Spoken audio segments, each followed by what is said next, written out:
The agenda this week considered the controversial record of Henry Kissinger. We evaluated the vital signs of Ontario's capital city and focused on feeding the world equitably. The agenda's week in review begins with an unflinching Canadian sniper. What year did you first get sent to Afghanistan? So that would be 2003. 2003. Yeah, and that was to Kabul as part of the stabilization force ISAF. How long before you saw utterly gruesome, awful, horrible things of war? It wasn't long. My buddy TJ was driving an Altus Jeep at the time, and he drove over a landmine. 2 guys were killed. He was badly wounded. They brought him to the hospital at the camp I was in, and we chatted about it. And I looked at, I saw him there all bloodied and beat up, and and there was a few things before that, but it was all Afghans. Some of the guys, you'd see them after maybe the bomb disposal guys who are locals, they would have a bad day, so they'd be blown up. Or you see the kids that maybe stepped on a landmine. But this was a Canadian. He talked like me, he looked like me, he was a friend of mine. I knew his first and last name, I knew his wife and kids, and that was when it got real. It got real, but how many times do you see that before you get kind of desensitized to the horrors of war? I don't know. I don't know, Steve, because I've always approached my training and the whole concept of war and combat that my normal is chaos. For a soldier, we train for combat, and when me and my group finally got to it on my second tour during Op Medusa, when it became real, not just a little gunfight, not just a little skirmish, like a full-on battle.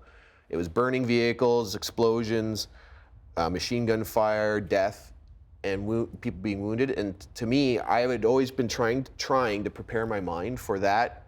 That's our normal. So when it happened, it was very thrilling. It was very exciting. You're very blunt about that in the book. You do acknowledge that there is a kind of an excitement about being in the middle of a firefight. It's, I believe as Winston Churchill said it best, there's no greater feeling than to be fired upon without effect. And to know that a bullet has just missed your ear, or a piece of shrapnel has just gone by, or, something, like it's just, when you're going up a roller coaster, that's the feeling I get as I know a fight is coming. Times a million, I bet, though. Oh, it's unreal. Right. You'll never feel a rush like you will going into combat, and I miss it. Okay, we're going to get to that, actually. You mentioned a second tour of duty. So the first one lasted how long? That was about 8-9 months. And then you come home, and you've got to reintegrate yourself into kind of the civilian life of an average Canadian again. Yeah, how tough was that? That was one of the hardest things. Because? I think as we mature as soldiers, it gets easier, but you do something like go to Tim Hortons, and someone says, "Oh, as if you don't have any more Timbits." And I'm like, I'm just happy to be in line at Tim Hortons, and you're worried about Timbits, and you can't help but listen to the radio, and if somebody says something like, "Oh, look at our street, it's like a third world street with all these potholes," and you get a little twitch because you're like, you want to see what a real third world street looks like? So you wander around saying, what are you whiners complaining about? Right. Yeah. But it takes some time for you to mentally realize, like, it's good that sometimes that they're complaining, because this is the standard of life we want in our world. We don't want to be like them. We want them to become more like us, because then their life would be easier. Right. And if all we have to complain about are potholes in the road, that's a good thing. You did your first tour of duty. Did you have to go back for a second? No, Canadian Forces is very much a volunteer thing. If you don't want to go, you don't have to go. But you wanted to. Oh, I wanted to go. Why? I mean, the second tour in Afghanistan, we knew it was coming. We knew what was going to happen. And what does that mean? Well, we're volunteers. We're not there. We're not draftees, especially me. This is the moment that I'd been waiting for my whole career. I joined at 17. I was coming on to 30. I was a master sniper, qualified sniper team leader. It was all just, the moment was all coming together for there to be something, life-defining happening here, for our generation especially. How much survivor guilt did you see among those you spoke to? A lot of survivor guilt, and that's one way of talking about moral injury.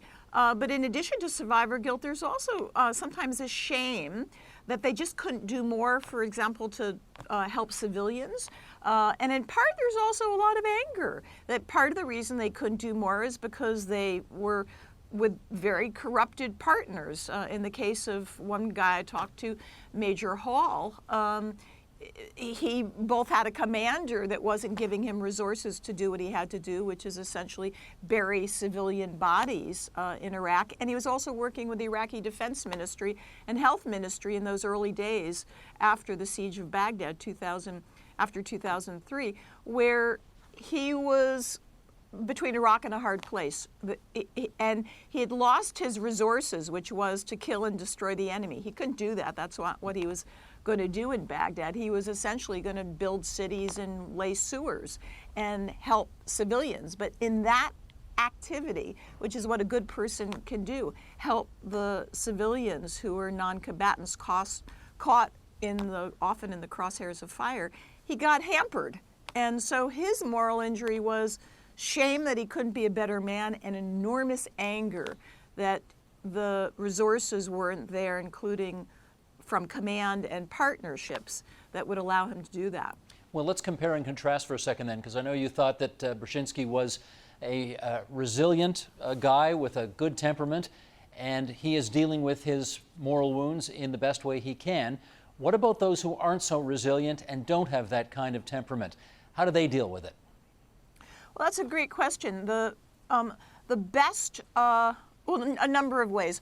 One is that it really needs to be recognized that even if crippling fear and hypervigilance and sort of flashbacks are the presenting symptoms, there may also be a sense of, as we were speaking, guilt and shame. And that may come out later, only when someone has kind of stabilized a little bit. In my experience, the critical aspect is having someone who really is empathetic and compassionate, a kind of angel at home. Not everyone has those kinds of relationships, be they marital or parental. Dan was surrounded also by a remarkable set of parents and a girlfriend at the time. But others really need kind of almost an angel. And in addition, there has to be institutional resources that understand that moral injury is a kind of psychological injury, often that emerges slowly and has to do with the enormous sense of accountability soldiers have. And I think it's a huge issue for civilians. We need to do more than just say thank you for your service. We need to recognize that the conversations are going to be hard and slow and deep, and we need to find ways that we can engage that aren't shallow or hollow. You know, when we talk about 2 degrees Celsius change, that's a global average. For high latitude countries like Canada, it's going to be a multiple of that. It already has been. The Eastern Arctic temperatures are up 4 to 5 degrees, which explains why the ice pack is retreating. Northwest Canada, 3 degrees. But what particularly concerns us here, Steve, is the prairies, because that's always been the country's breadbasket. They've been measuring temperature since 1895. Temperatures have risen 1.6 degrees Celsius, double the global average, with most of the warming occurring since the 1970s. And most people would expect that by 2050, average temperatures, say in the northern margins of agriculture like the Peace River, would be as much as 3 degrees Celsius more than what they averaged 50, 60 years ago. When you start looking at the implications for growing seasons, they're quite dramatic. Such as? Well, already growing seasons, and that's defined by the absence of frost-free days, is 26 days longer in the prairies than it was only 50 years ago. And you're talking about probably adding on another 2 weeks to that. That may never have registered in the Harper government's regime, but it sure registered with Monsanto and DuPont's Pioneer and all the major seed companies, because they see the Corn Belt and other swaths of agriculture moving to higher latitude countries. Besides higher yield and besides longer seasons, do you see us potentially growing things we now can't Well, grow? you're absolutely right, and that's the real key. I mean, it not only boosts yields, but it opens the door to cultivation of crops that were never viable on the prairies, not because of fertility issues, but because of the shortness of the growing season, and in particular, corn.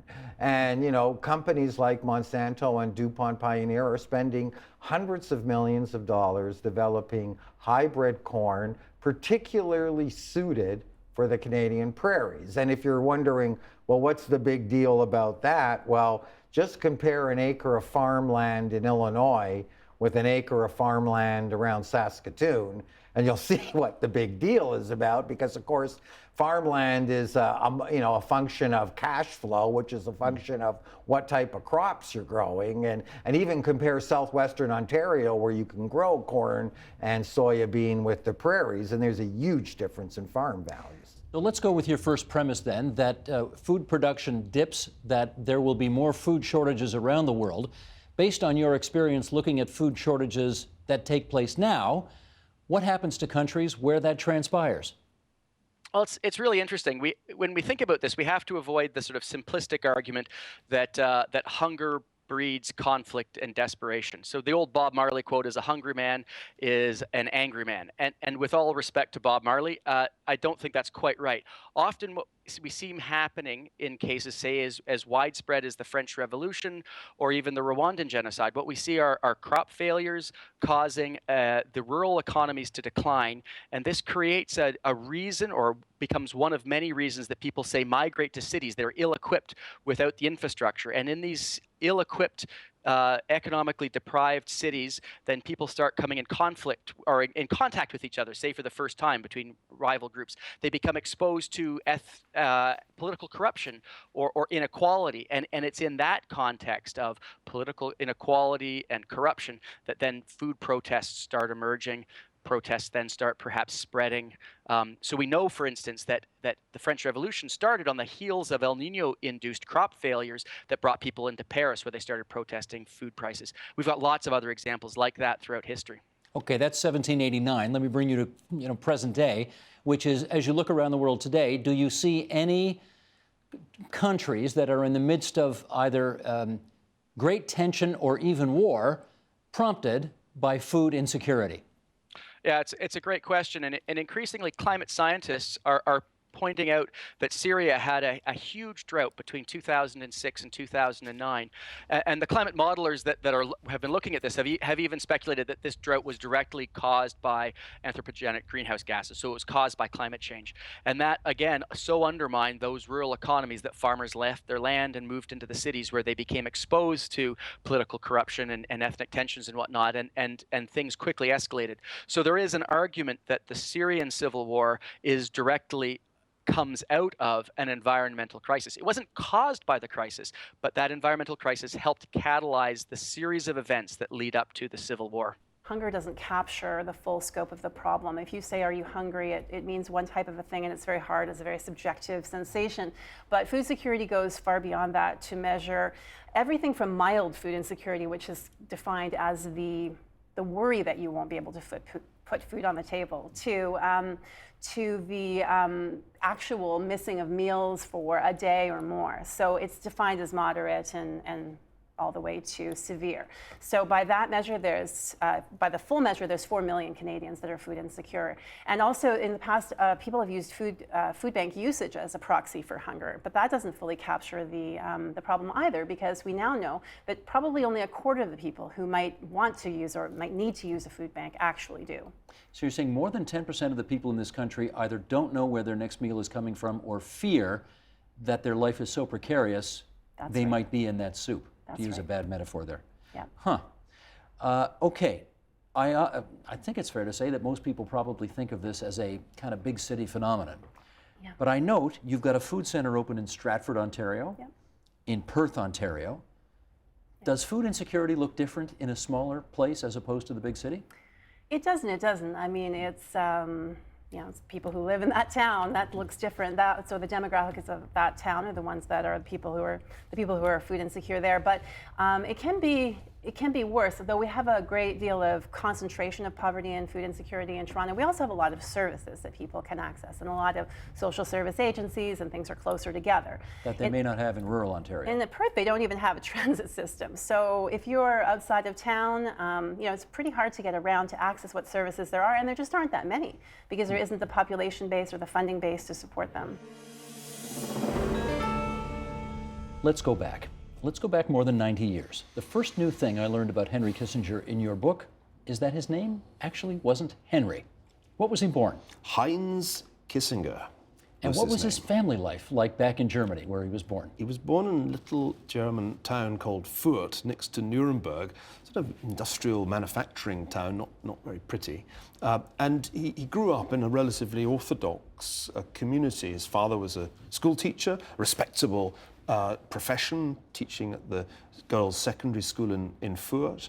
And I think Heinz Kissinger led a relatively ordinary life as a boy until, before he even turned 10, the Nazis came to power.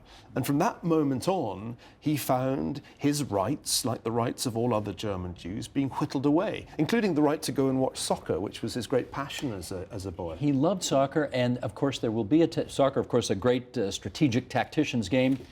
There will be the temptation to say, of course, his early foreign policy brilliance was forged by watching those soccer games. He has made jokes about this, but they are jokes. Okay, so you're not going that far. Certainly not. I think one of the things that's important about the early years, and this is something that Kissinger himself has said, is that one can't read too much into those early experiences, because as a kid you're not hugely aware of politics, much less of foreign policy. I think the formative years for Kissinger came later. Actually, they came when he returned to Germany, just 6 years after he'd left as a refugee, as a GI, as an American soldier. And that return to Germany was, I think, formative. Formative because he saw war at first hand, and formative also because he saw the Holocaust at first hand. Being present at the liberation of a concentration camp must have been an absolutely searing experience for a German Jew as he had been. And I think that is one of the critical moments in the early part of this book, the moment when Kissinger writes down his responses to witnessing a concentration camp. When did he do that? Liberated. This is 1945. No, when did he write down those? Oh, shortly afterwards. It's not clear exactly when because there's no date on the document, but it wasn't long afterwards. The reason I ask is for a guy who's born in Germany, who was a Jew, who saw the rise of the Nazis, who managed, thankfully, obviously for him and his family, to avoid it, he seems not to have been. He didn't write a lot about the Holocaust and about what that meant to his life. And I mean, have I misinferred that? Well, I mean, he wrote this extraordinary two-page reflection entitled "The Eternal Jew," addressed to a 16-year-old inmate of the concentration camp, but he didn't publish it. Okay. And I think there are two things at work here, and I try to explain them in the book. One is that Kissinger lost his religious faith during the war. It's not exactly clear when. And he grew up in an Orthodox home, yeah. Right? And there was a rift in the family, though not a permanent one. But there was a moment of ghastly truth when he and his brother returned from World War II and explained to their devoutly Orthodox father, we don't believe anymore. And I think that created a certain reluctance on Kissinger's part to talk about those issues. It was such a sensitive point for the family. The other point that's important, though, is that he did not write much about the Middle East in his early career. In fact, you'll notice that there are only very occasional references to the region in the voluminous published work of his early career, and almost no references to Israel, though he did visit Israel at some point, I think in 1967. He didn't write about it. And that reticence, I think, is possibly related to the religious issue, or it may simply be that Kissinger focused on Europe, studied European history, and to a degree detached himself from questions that would loom very large in the Nixon administration. It's remarkable to think that a man who played such a crucial role in the Middle East, especially in 1973 as the peace broker, had really written almost nothing about it and really can't be said to have studied it in his academic career. Let's play a clip, Very good day. if you don't mind, from the preceding interview we just did with Professor Neil Ferguson about, well, essentially about the subtitle of his new book on Henry Kissinger. Roll it, please, Sheldon. I thought I was going to write the first volume with the subtitle like American Machiavelli. That was my working title when I set to work. But once I began to read through the material, I was struck by the fact that he was anything but a realist. In fact, that caricature of Kissinger as not just the arch realist, but Dr. Evil, a caricature that my countryman Christopher Hitchens did much to create, certainly falls apart in this first half of his life, because on at least 3 counts, he's far more an idealist. I mean, number one, his experience in the 1930s and 1940s certainly made him wary of foreign policy realism in that sense, because for him, the appeasers who had appeased the dictators in the 1930s had been failed realists. He said in a memorable interview in 1957, the appeasers thought of themselves as tough realists. That was not intended as a compliment. And then there's this philosophical side to Kissinger that's so important. At Harvard, he immersed himself in the philosophy of Immanuel Kant and idealism as a school of philosophy.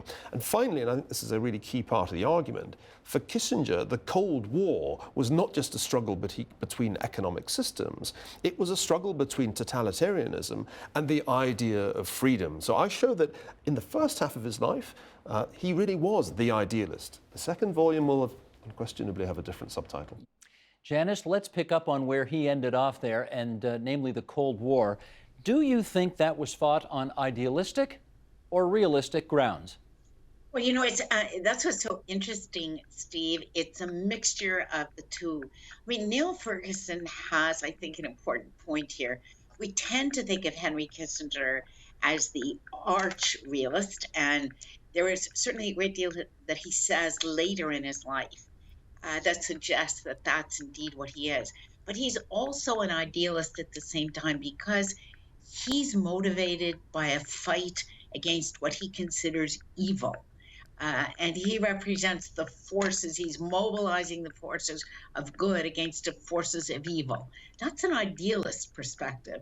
And if you listen to a lot of the rhetoric during the Cold War, John F. Kennedy, you know, who calls his countrymen to this great overpowering struggle of good against evil, that's the Cold War from an idealist perspective, not a realist perspective.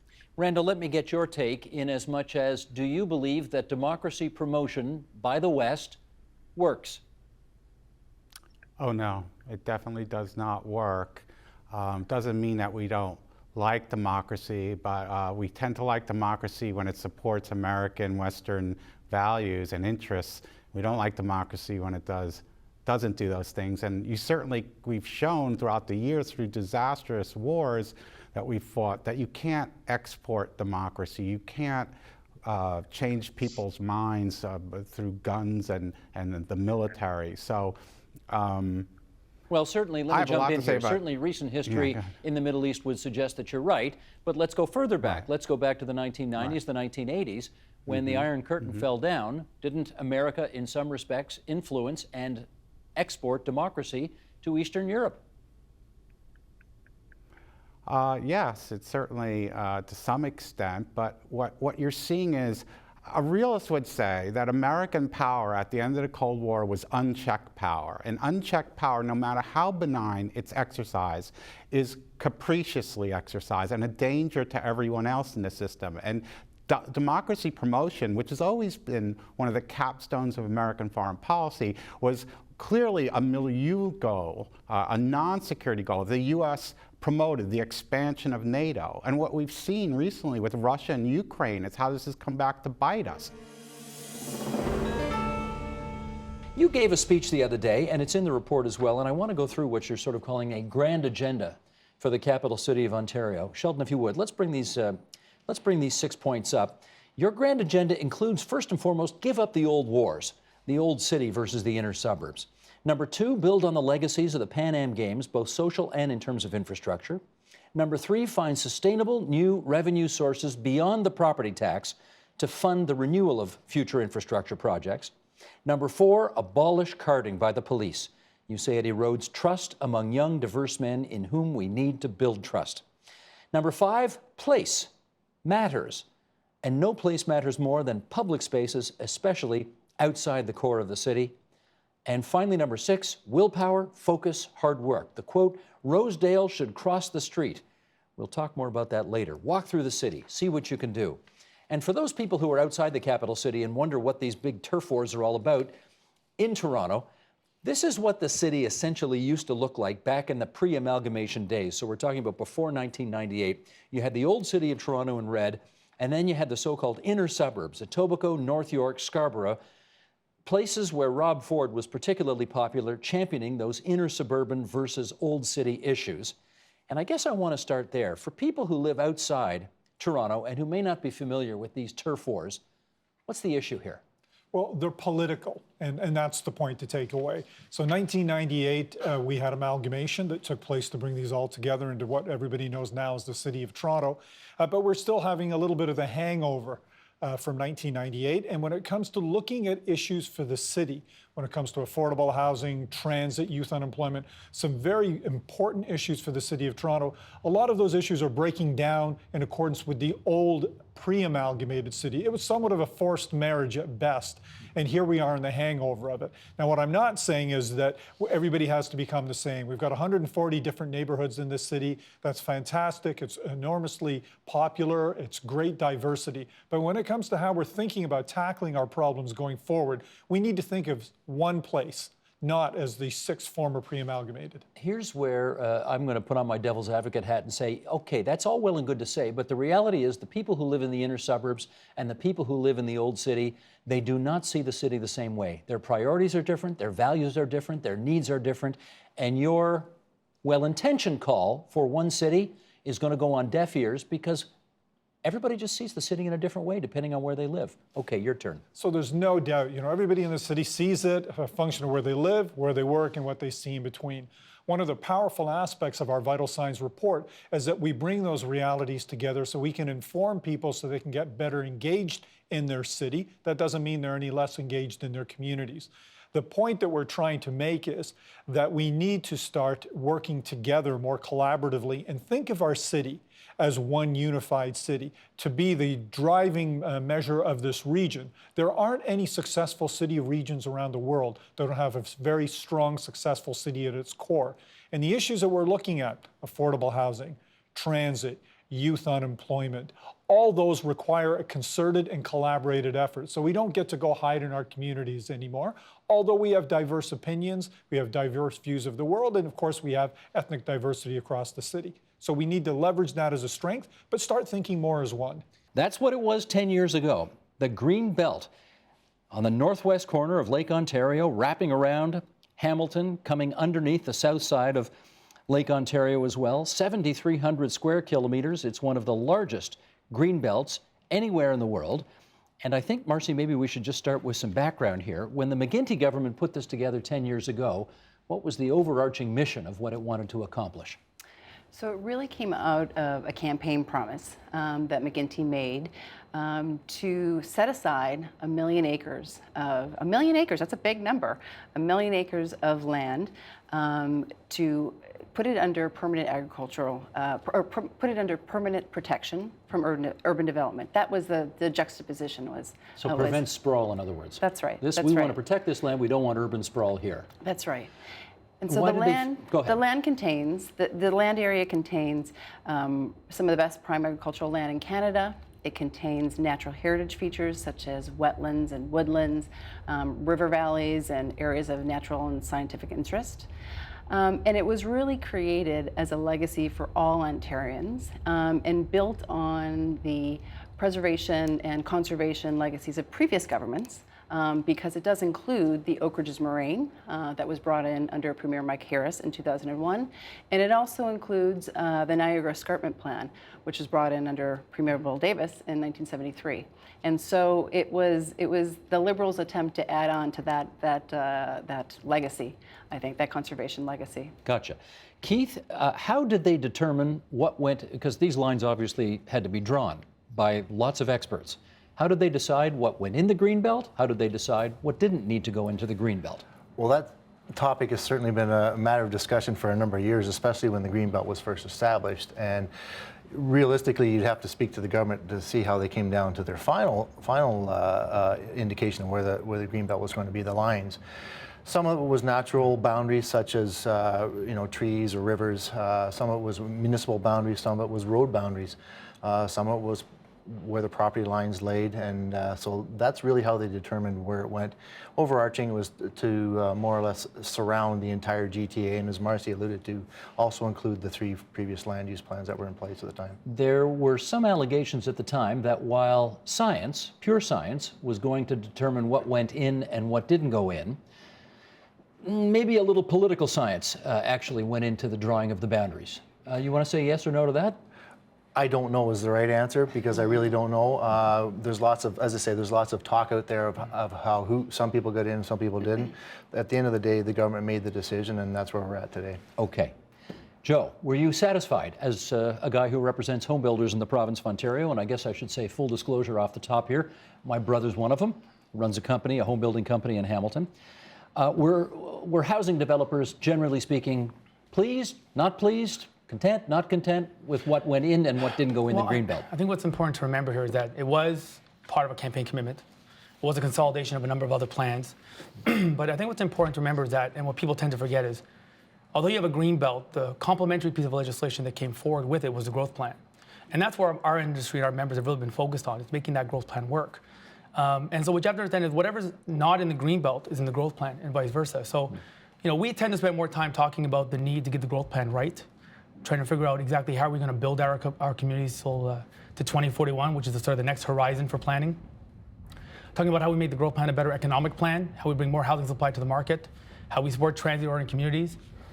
We tend to spend our time talking about that, because as you start thinking about where you want growth to happen, how do we get involved with community building, region building, you start understanding the right places for development to happen, and that helps you sort of set where should be the boundaries for things like a Greenbelt and an Oak Ridge Moraine. And that is our Week in Review. You can see all of those programs in their entirety. They're all on our website, tvo.org, on our iTunes channel, and on the YouTube channel at youtube.com/theagenda. Help TVO create a better world through the power of learning. Visit supporttvo.org and make a tax-deductible donation today.